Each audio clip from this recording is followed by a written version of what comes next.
शुभ सकाळ सर्वांना. तर आता मी मस्तपैकी छान छान अशा शेवाळ्या बनवते. तर त्यासाठी इकडे मी शेवाळ्या पण भाजून घेतले, त्या नुसत्या बिना तेलाच्या. आणि शेंगदाणा पण भाजून घेतले ते असं मस्तपैकी. आणि बिना तेलाचा असा कांदा भाजून घेते. आता थोडस तेल ओतते आता. तर आता कांदा पण आपला चांगला भाजलाय. आता जिरं पण भाजलं, त्याचं तेल थोडं ओतून घेतलं. तर चांगला आता मीठ टाकून आता तेलात आता भाजून घेते कांदा. तर आता कांदा पण आपला चांगला भाजला मस्तपैकी. आता पाणी ओतून घेते आता आणि झाकून ठेवते. तर इथे मी अंडी शिजवून घेतले ती मुलांच्यासाठी सकाळ सकाळी मस्तपैकी. तर कांदा मिरची मस्तपैकी कोथिंबीर टाकली, आता शिजली आता. तर आता कांदा पण चांगलाच भाजला, तर शेवळ्या टाकून घेते आणि नंतर झाकून ठेवते. तर खूप छान असा हलका हलका नाश्ता बनवलाय सकाळ सकाळचा.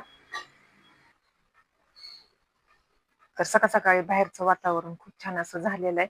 तर इकडं ऊन पण पडलंय आणि इकडं सावली पण आहे खूप छान असं. तर इकडे बघा कसले आपली जास्वंदीची फुलं आली ते मस्तपैकी. जिकडे बघेल तिकडे जास्वंदीची फुलं येते लाल भडक. आणि तर आता बराच उशीर झाला, आता शेवाळ्या आता शिजत होत्या. तर आता शिजल्या का बघते आता. तर आपल्या शेवाळ्या आता शिजत आल्या त्या मस्तपैकी.